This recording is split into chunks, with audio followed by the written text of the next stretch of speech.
Good afternoon friends. आज हम बात करने वाले हैं सीपीयू चैप्टर माइक्रो प्रोसेसर, जिसका पार्ट 4 के बारे में हम बात करेंगे। तो कंटिन्यू करते हैं। तो आज हम बात करते हैं Intel Pentium CPU M. Okay, जो बहुत ही स्मॉल साइज़ के थे और ये सीपीयू का यूज़ हम लैपटॉप के अंदर यूज़ कर सकते थे। ओके, और ये एक सॉकेट सीपीयू था। ओके, और ये सीपीयू ऐसा था कि जो लैपटॉप के अंदर यूज़ करने से बहुत ही लेस पावर यूज़ करता था। ओके, बैटरी मतलब अगर बैटरी की बात करें तो बैटरी लॉन्ग लाइफ बैटरी थी यहाँ पे। ओके, तो ये लैपटॉप के अंदर या नोटबुक का कंप्यूटर के अंदर उसको यूज़ किया जाता था। ओके, इसके बाद सेलेरॉन सीपीयू आए तो ये बहुत ही चिपर थे compare to other CPU and बहुत ही इकोनॉमिकली बहुत ही चिपेस्ट थे। ओके, मतलब अगर पेंटियम 4 की बात करें तो उस टाइम पे पेंटियम 4 बहुत ही कॉस्टली था 2000 के अंदर। ओके, बट वही टाइम पे ये सेलेरॉन सीपीयू आया इंटेल का, जो बहुत ही कॉस्ट इफेक्टिव था। ओके, उसके अंदर सेम टू सेम पेंटियम 4 के अंदर जो कैश मेमोरी थी, ओके, जो उसकी एफ एस बी थी, उसका जो सॉकेट था सेम टू सेम यहाँ पे सेलेरॉन के अंदर भी दे दिया था। बट ड्रॉबैक ये था कि इसके अंदर जो उसका प्रोसेसिंग स्पीड था वो बहुत कम था। ओके, इसके अंदर जो कैश मेमोरी थी वो कम कर दिया था, उसका क्लॉक स्पीड कम कर दिया था। ओके, जिसके कारण पे ये सीपीयू मार्केट में नहीं चले।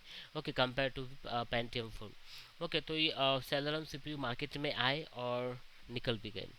इसके बाद इंटेल Xeon की बात करें तो ये बहुत ही हैवी ड्यूटी सीपीयू होते हैं और इसका यूज़ हम सर्वर के अंदर कर सकते हैं। मतलब सर्वर मतलब वर्क स्टेशन से वर्क स्टेशन होते हैं या कोई सर्वर प्लेटफॉर्म कोई है, और कोई एक एंटायर कोई सर्वर प्लेटफॉर्म पे कोई कंप्यूटर है। ओके, तो वहाँ पे हम ये इंटेल Xeon यूज़ कर सकते थे। ओके, जो एक multi tasking multi processing CPU था जिसका यूज़ हम सर्वर के अंदर कर सकते थे। इसके बाद इंटेल इटानियम आया तो ये भी सर्वर प्लेटफॉर्म के अंदर यूज़ किया जाता था और ये सर्वर वर्कस्टेशन पे भी हम यूज़ कर सकते थे। ओके, ये सीपीयू जो थे वो एट द टाइम 3 इंस्ट्रक्शन को एट द टाइम वो फैच कर सकते थे, प्रोसेसिंग कर सकते थे। ओके, मतलब ये सीपीयू को हम RISC बोल सकते हैं क्योंकि ये सीपीयू एक पर्टिकुलर इंस्ट्रक्शन पे काम कर सकते थे। ओके, और ये थोड़े जियोन से थोड़े कॉस्टली थे। ओके, और इसका यूज़ हम डेटाबेस के अंदर या फिर ईमेल सर्वर के अंदर इसका यूज़ कर सकते थे। इसके बाद EMD आया तो इंटेल का कॉम्पिटिटर अगर बात करें तो वो EMD है। तो EMD जो है वो 1969 के अंदर डेवलप किया था। सबसे पहला सीपीयू उसका ड्यूरोन था, एटलॉन था। अभी तो मार्केट के अंदर उसके फैनम भी आ गए हैं। ओके, इन्हें फैनम 2 पर, ओके, बुलडोजर। ओके, और अभी राइजन सीपीयू भी चलते हैं EMD के। तो ऐसे लेटेस्ट सीपीयू भी EMD के अंदर मार्केट के अंदर उसको लॉन्च कर दिया है। ओके, EMD जो सीपीयू होते हैं वो बहुत ही चीपर होते हैं कंपेयर टू इंटेल। ओके, और ये सीपीयू जो होते हैं वो स्लॉट के अंदर भी अवेलेबल है। ओके, एंड सॉकेट के अंदर भी ये सीपीयू अवेलेबल होते हैं। ओके, अभी बात करते हैं dual core and core Duo. तो ड्यूल कोर का मतलब क्या होता है?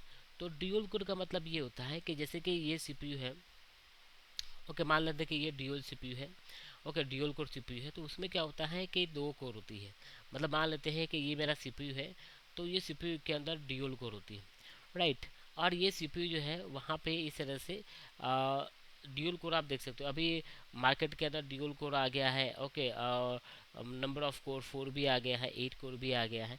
तो ऐसे सीपीयू जो थे सबसे पहले पेंटियम 4 के बाद सबसे पहले dual core and core two duo CPU market में आए थे।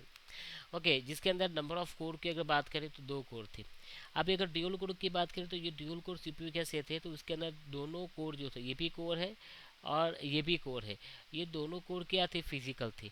And it has a dedicated cash, तो उसके अंदर खुद का एक कैश मेमोरी भी यहाँ पे था और ये कोर का खुद का भी एक कैश मेमोरी था।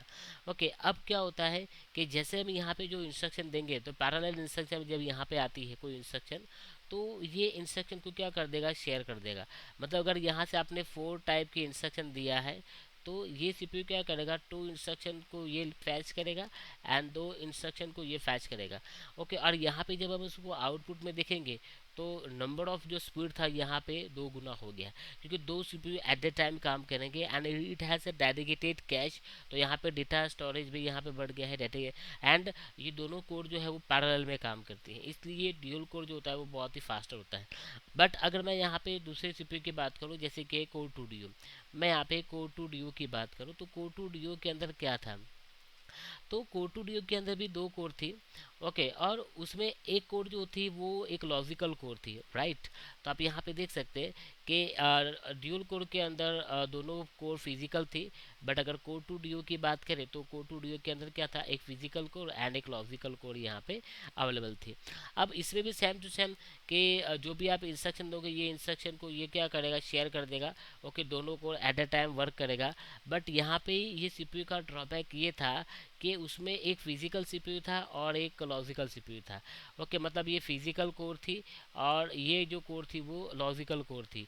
तो इससे क्या होता है कि अगर बहुत सारी इंस्ट्रक्शन एट द टाइम हम यहाँ पे देंगे, बहुत सारी इंस्ट्रक्शन जब हम यहाँ पे देंगे तो इंस्ट्रक्शन तो यहाँ पे शेयर हो जाएगी, मतलब दो इंस्ट्रक्शन इसके पास चलेगी, दो इंस्ट्रक्शन इसके पास भी खुद का कैश मेमोरी था, इसके पास भी खुद का कैश था।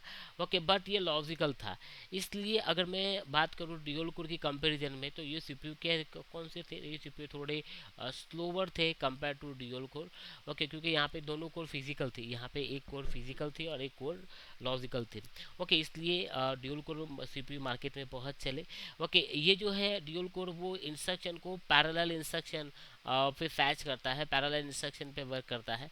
बट ये क्या करता है, कोर टू ड्यू वो सीरीज वाइज इंस्ट्रक्शन पे प्रोसेस करता है।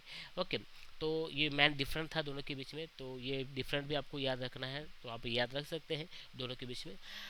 तो it has a two core, single core, dual core, that each out of the core has their own cache memory and can independently and provide a better performance। मतलब उसके अंदर खुद का cash था जिसके द्वारा वो बेटर परफॉर्मेंस कर सकते थे। Okay, dual core technology process था, मल्टीपल थ्रेड्स ये काम कर सकते थे, वेल सुइटेबल इन मल्टीटास्किंग, ये मल्टीटास्किंग सीपीयू थे। और इंटेल और एएमडी दोनों के अंदर ये सीपीयू अवेलेबल थे। अब बात करते हैं सिट्रिक्स। तो सिट्रिक्स जो है जो उसका सीपीयू था बहुत फेमस, वो था 486, जिसको डिज़ाइन किया था सिट्रिक्स। सिट्रिक्स एक ऑर्गेनाइजेशन है जो भी एक कॉम्पिटिटर थी, ओके, इंटेल एंड एएमडी की जैसा। ओके, और उसके सबसे पहले सीपीयू लॉन्च किया था 1995 के अंदर, और ये बहुत ही कॉम्पिटिबल सीपीयू थे, बट ओवर हीटिंग के कारण पे ये सीपीयू मार्केट में नहीं चले। ओके, उसका एक सीपीयू आया था 6x86, ये बहुत ही फास्टर था, मार्केट में चला भी था, but उसके बाद ये सीपीयू बंद हो गया।